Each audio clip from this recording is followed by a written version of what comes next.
When a society calls itself civilized, how shall that society be judged?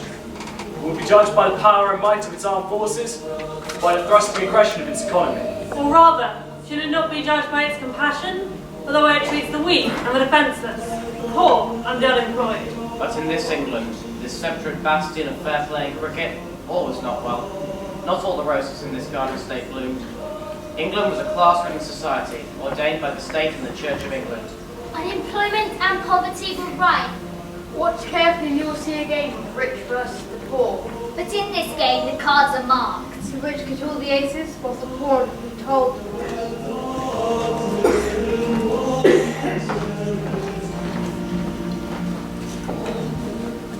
My name is Mrs. Alden. I live in Earlsport Town in Hampshire.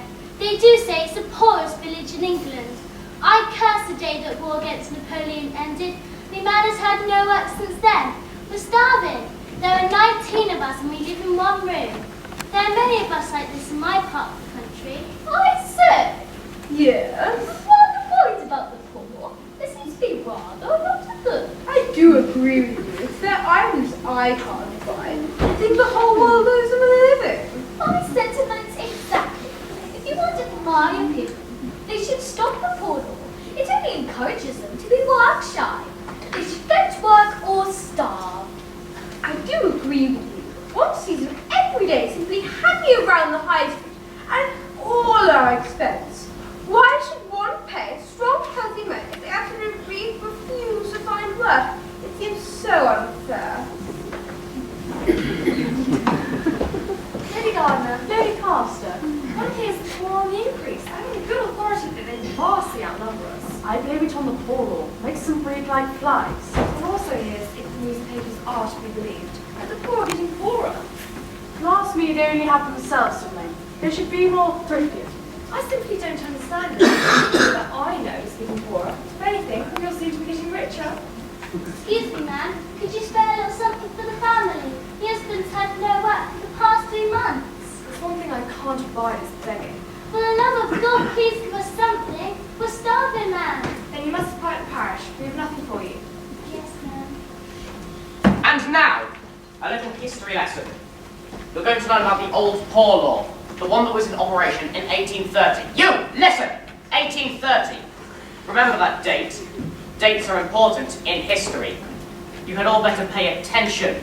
Any talking, whispering, sniggering, or giggling will be severely punished. Understand? Over here, we have the poor. Notice the husband. Firm back, strong legs, bulging biceps, yet no brain. Capable of a dozen menial tasks that require the strength and intelligence of a cart horse. And his good lady wife, a fine broodmare. She'll give him a child every year until she dies in childbirth or the menopause saves her. They breed like rabbits, you know. Of course, half the brats will die, so many of them do. She'll look like an old hag in 5 years. It happens to them all. The blossoms of spring soon wither when they've been plucked. Tell me, is your husband in work? No, sir. But when he is in work, does he earn enough to support your family? No, sir. Do you starve? Not quite, sir. And why don't you starve? Because the parish makes up his wages. The old poor law. When a man didn't earn enough to support his family, the parish made up the difference. That's where we come in, the middle classes. We pay the rates that go to the poor law to feed the poor. Thank you kindly, sir. But your husband isn't in work, is he? No, sir. The harvest is finished and he's been laid off. Why doesn't he get another job? They're not to be had, sir. He's tried everywhere. He'll have to apply to the parish for relief. That's me again.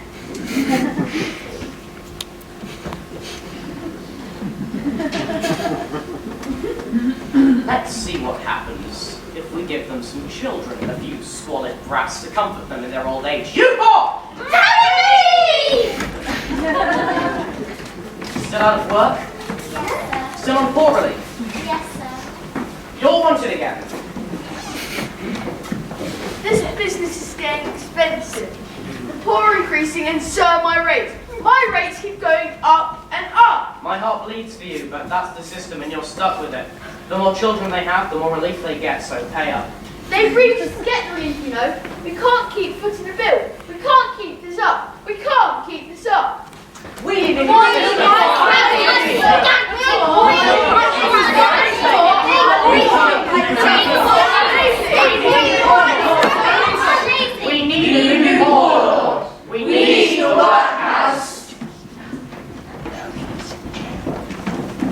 Cringe and hide, O poor, for the workhouse is coming. As the beast of the night crawls from its lair, as the monster from the deep pit comes, it drags behind it a suffering that will claw at the hearts of the poor for 100 years. 1,000 Bastilles rising across the country, 1,000,000 souls in torment, a depth of misery reaching down to hell itself. In 1834, Parliament passes the Poor Law Act. A new poor law is made. It steals from the House of Commons and spawns the workhouse.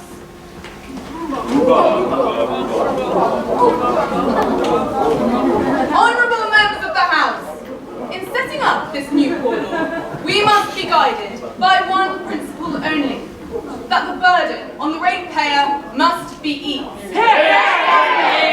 All poor relief, other than in the workhouses, shall be declared unlawful and shall cease. Unlawful!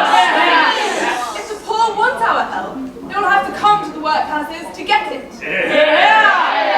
Furthermore, life in the workhouses shall not be better.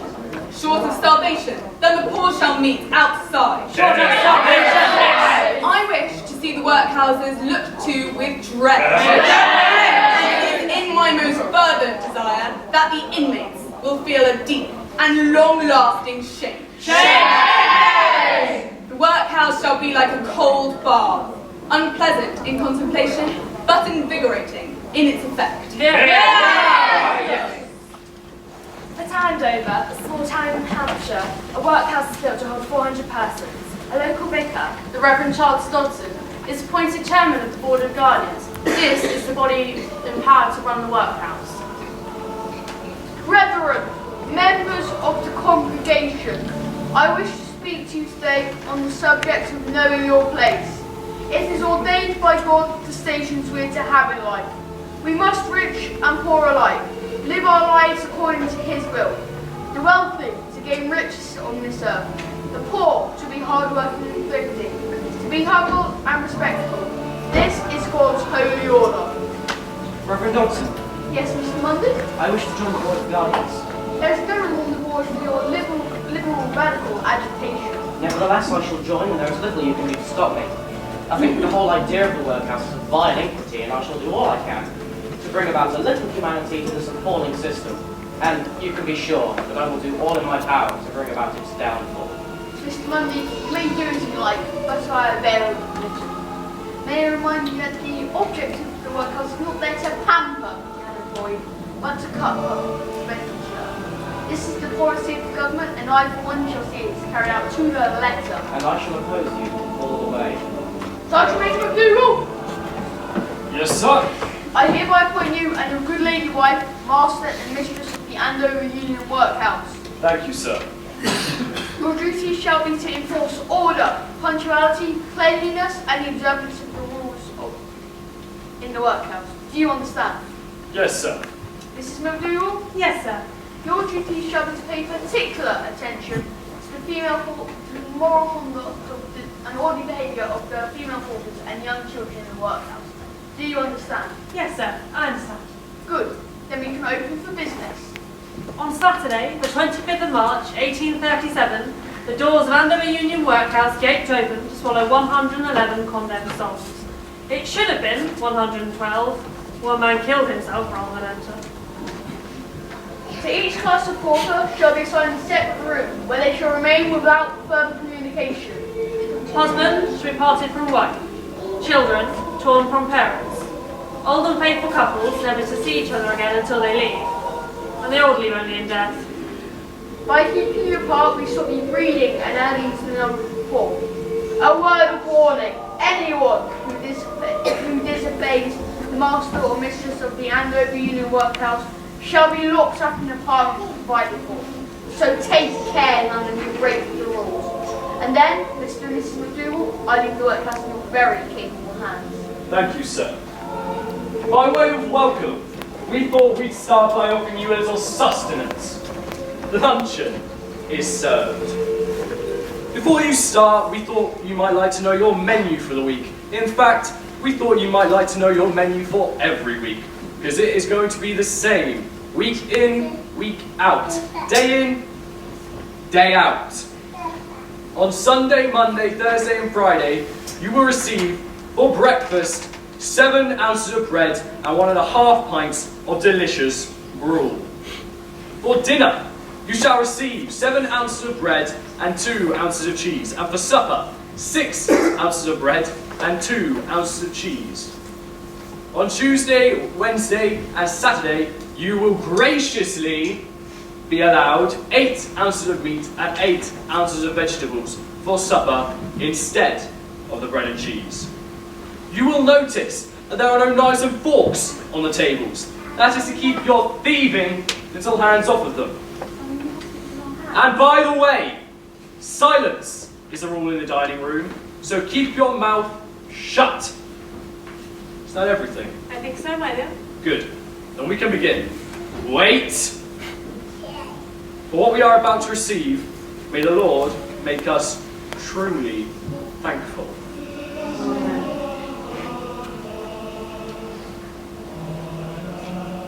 You, why are you not eating? I can't, sir. It makes me feel ill. She can have my chair. No, she can't. She can't have more than she's allowed. It's an eating, my girl. I can't, Mr. McDoodle. Eat it. I tried. It just makes me feel ill. We have a place for people like you, people who don't do as they're told. It's a dark room with barred and shuttered windows, and it's not exactly very warm. If you don't eat up, I shall lock you in there. Do I make myself clear? But I really do feel sick, sir. Sick, is it? Well, I'm sick of you. I'll show you what happens when people disobey Clerk McDougall. No! I'll No, lock you sir, in, no! no food at all. No, See how you sir, like no. that?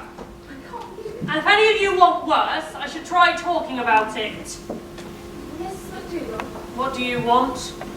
if it pleases you, ma'am, I'd like to go through to the men's hall to speak to my husband. It doesn't please me at all. You know the rules. Yes, ma'am, but it's important. It's about my boy. He's not very well. You may not see your husband, and that's final. Please, just for a minute. Sit down or I will have you punished. And if anyone else wishes to step out of line, they shall have some of the same. Do I make myself clear? I am the master of this workhouse, and I shall be obeyed. Now, meal time's over. Get back to work.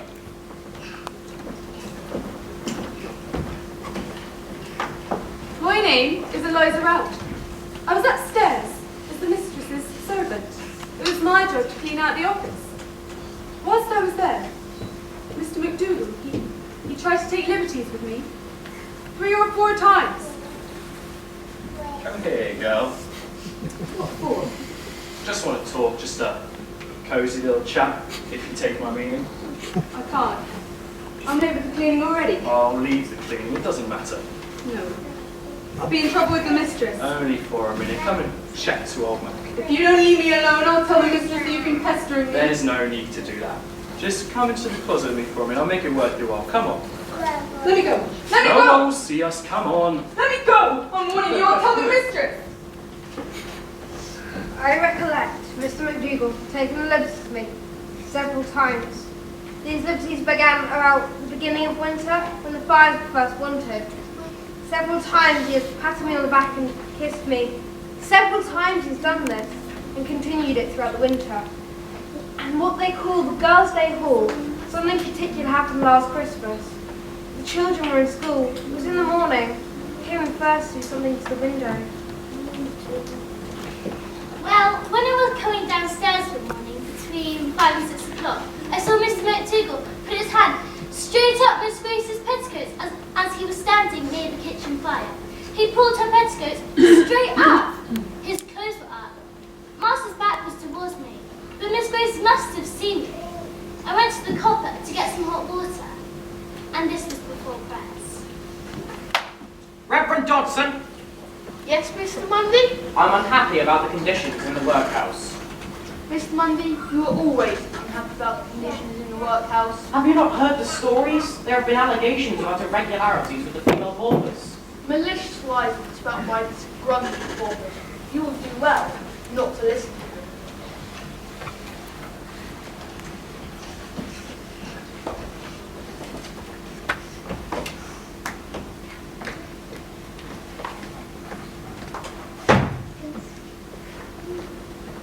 My name is Anthony. I was portraits union and was so for 4.5 years. My wages were 12 shillings a week and lodgings, no rations. Mr. McDougall, whilst I was porter, was not in the habit of coming home sober on a Saturday night We went out every Saturday evening and came back at all hours. Sometimes 9, 9:30, 10, 11, 12, and I've even known him to come in. One night, just as the clock struck 2. It's ridiculous. There'll be 8 green bottles standing on the wall. 8 green bottles standing on the wall. I cried out. 8 bells. bottles standing on the wall. Will you in? 1 green bottle accidentally full. The George. There'll be I never 3 saw him at George. 3 green bottles And yes, he does. standing on the wall. Mr. McDougal. 3 green bottles standing on the wall. Come on, sir. Mr. sent to fetch you. Down the mistress. Leave him, sir. Don't be getting you home. Time might be looking up for our gates. 10 green bottles standing on the wall. 10. Do you see yourself down there? Evening, man. I found him all right. He was in the boat. Turn left it again. Love you, man. Yes, you can go now. Good night, then, man. You, wake up! I want a word with you. Leave me alone. No, I won't. I mean to have it out now. I said leave me alone. I've been hearing stories All sort of stories. about the goings on between you and Mary Grace. So what? I want a straight answer. Is it true that every Sunday, when I go to church, you are down in the kitchen with that woman? Who told you that? Doesn't matter who told me. Who told you? Is it true? No. That's not what I was told. You were seen. I don't care what you were told. Damn you women. What do you mean by accusing me? Well, if there's an argument you want, I'm in just the mood to give you one. You old soak, you drunkard. It's not fair the way you treat me. You stupid hussy. I'll treat you how I like. See how you like that? I'll show you to meddle with me. I'll show you who's boss around here. See how you like that? Father, stop! Go on, clear off back to bed. Please, Father. I said clear off back to bed unless you are so the same. I don't know why I married Speak to you. your mother, he's going to I kill us. can't Help, please, help! Sire you! Stop! You're a whore! Do you mean you're a bloody whore? I'll leave you. I've had enough. Stay in our room tonight, Mother. Vile drunkard. I would stay in the same room as him. Not what he's done to me. Damn your eyes! I'll show him. I'll look him in. You're a bloody whore! You can stay in there until you're sobered up. And you won't be able to marry Grace in the morning because it's only me with the key. So you can stay here and stew. Damn you women! You're whores, you hear me? You're bloody whores! Reverend Dodson! Yes, Mr. Mundy? What do you want this time?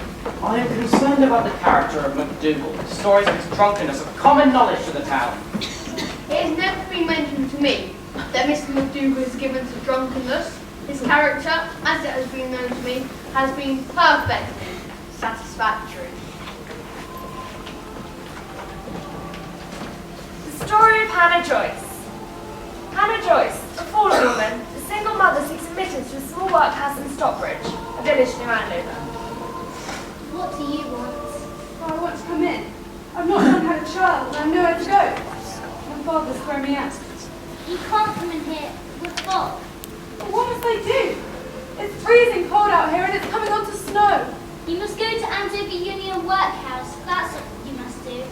They're obliged to take you in. Andover? That's 6 miles away. And it's snowing hard. That's your business, not mine. Good day. So Hannah walked the 6 miles to Andover with a newborn baby.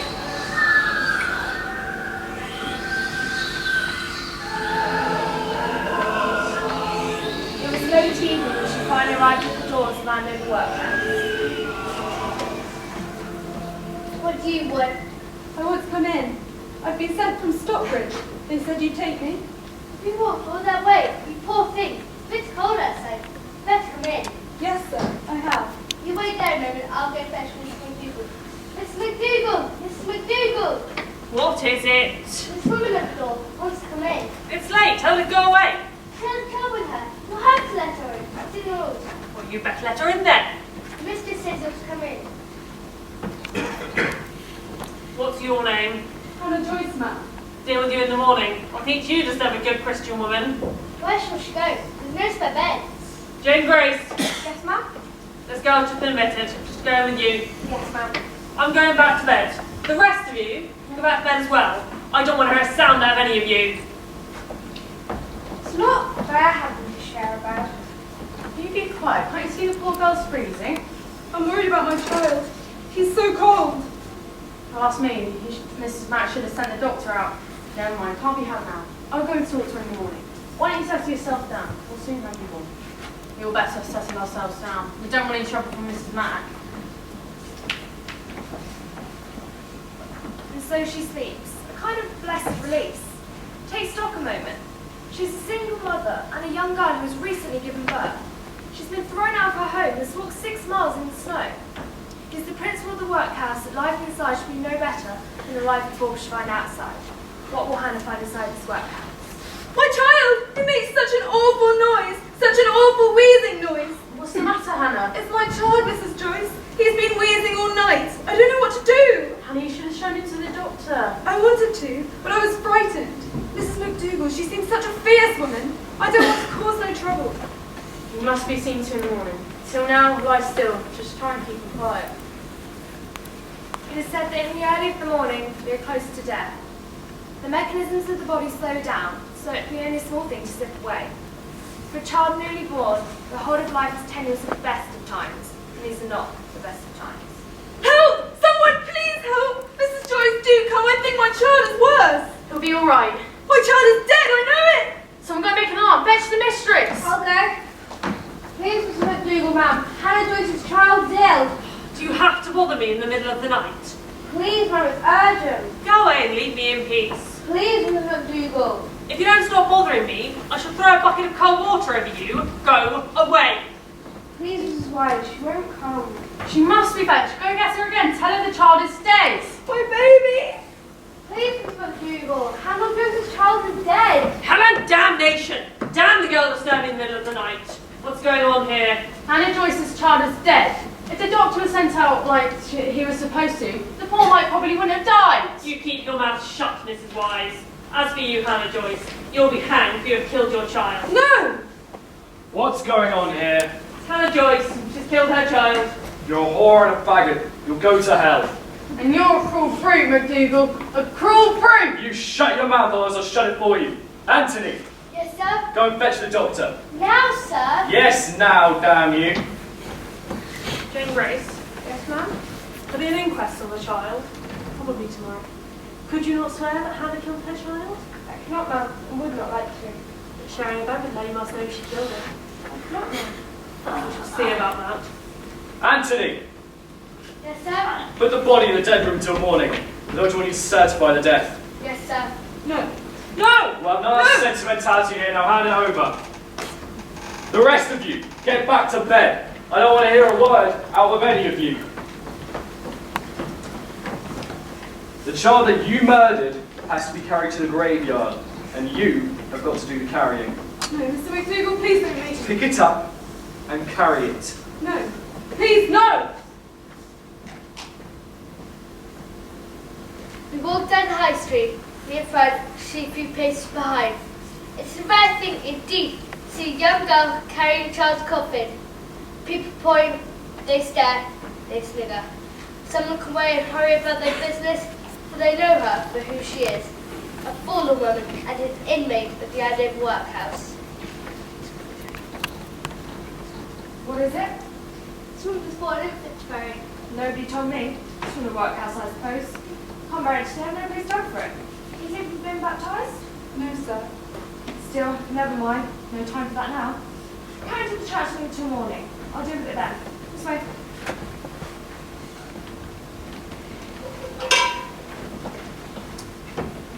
Listen, all of you. Hannah Joyce leaves today, and we're going to give her a send-off she's never going to forget. We're going to give her a Skillington. Well, the whole town know what she is and who she is. I don't want to. Why should I anyway?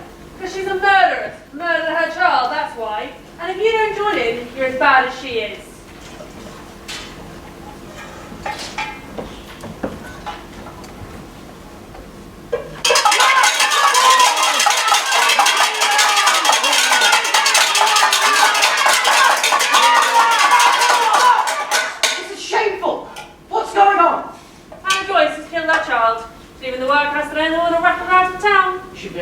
of yourselves. Back to the workhouse this instant. Reverend Dodson. What do you want this time?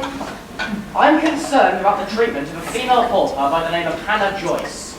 I understand that she was given Skimmington, and that the Skimmington was organised by the McDougalls. Just Mr. Mac having his little joke. I see no harm in it whatsoever. Oh, and Mr. Mundy, the Board of Guardians have decided to put the male paupers to work. We can't have them idle now, can we? And what is this work you propose to give to the male paupers, Reverend Dodson? Bone crushing, Mr. Mundy. Bone crushing. By order of the Guardians of the Andover Union Workhouse, on a meeting held this 30th day of March 1844, the master of the workhouse shall set every adult male person to perform the following task of work, namely, to crush by hand half a bushel of bones per day, so that the resulting fragments and dust can pass through a 14-inch sieve. This dust shall then be sold as manure for the fields. The government recommends bone crushers, square boxes bound with iron and with an iron bottom. The pounding instrument is an iron bar, 4.5 feet long, with the bottom splayed out of an area of 4 or 5 inches. This machine answers every purpose without, so far I am aware, a single objection. First, the apparatus is cheap, costing just 25 shillings. Second, it's simple to use and hard to put out of order. Third, it's very unpleasant for paupers. Fourth, it's very profitable.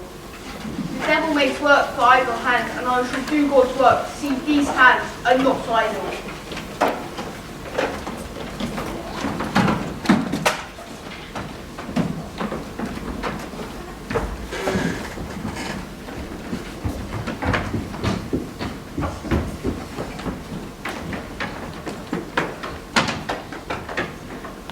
Dirty man, Reese. There's a horseman with the dogs. Can't you see it's rotten? I don't care, it's got flesh skin on it. See? Sweet as in that. I'll eat what I like, see?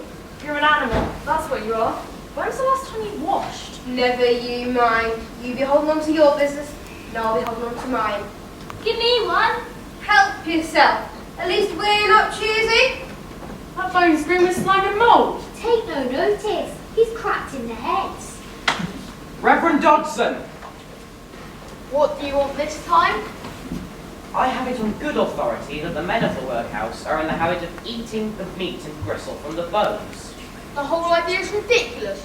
It's not would have informed me such a thing was occurring. At least see for yourself. Perhaps you might have the satisfaction of proving me wrong. Very well. I am convinced there is no truth in these allegations. Mr. McDougal! Yes, sir. I wish to speak to some of the inmates of your workhouse, namely those involved in the crushing of bones. What is this about? Mr. Mundy is engaged in a piece of nonsense, and we must humour him. Very well. You lot, listen up. Mr. Mundy wishes to speak with you. Tell me, how many of you are in the habit of eating the meat from the bones, or cracking them to get at the marrow and eating that instead? Yes, sir. Most of us do. Well, you said. We do it most days, sir. How many of you have eaten bones? You see, Reverend Dodson, my point is proved. If you want my opinion, I don't think eating the marrow from clean bones is particularly objectionable. Men, how many of you are in the habit of eating putrid meat and rotting horse flesh? See, Mr. Mundy, there's no truth in your allegations. The truth, men, I want the truth.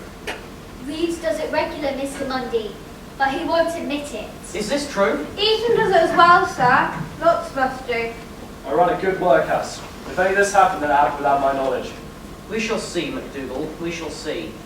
Men, why do you lower yourselves to this level? Where is your pride? Pride is no good to us when we are almost always hungry. We don't get enough food here. To me, ages so I could bring myself to do it, but the hunger drove me. How many of you are almost always hungry? This shall not continue. I won't allow it. You may go, men, and thank you for your honesty.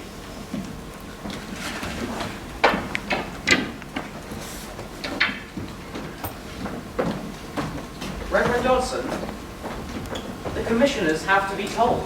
There must be an inquiry at the highest level. And if that is done, I dare say other matters will come to light. I'm not happy in your conduct to this at all, McDougall. Be careful what you say, Mr. Mundy. I respect Mr. McDougall and the good work he's done. I will not have his good name slandered. Nevertheless, will you inform the commissioners? I see no cause to. I ask you once again, will you inform the commissioners? And the answer once again is no. Very well then. You force me to take other action. The truth will out, and I shall see to it. I shall petition at the House of Commons, and I shall inform the press. Good day, gentlemen. The opponents of the workhouse system, led by the Times newspaper, have been waiting for such an opportunity. This was their chance to attack the system and the Poor Law Commissioners. The exposure began in 1845 with a question at the House of Commons. I wish to address the Home Secretary as to whether he has any information concerning the crushing of bones at the Andover Union Workhouse. Can he confirm that the inmates are under the habit of quarrelling over the bones, extracting the marrow, and gnawing the meat? I cannot believe in the existence of such an abuse. I shall be instituting an inquiry this very night. The cat was out of the bag. All the abuses at the Andover Union Workhouse were to be made known. Read all about it!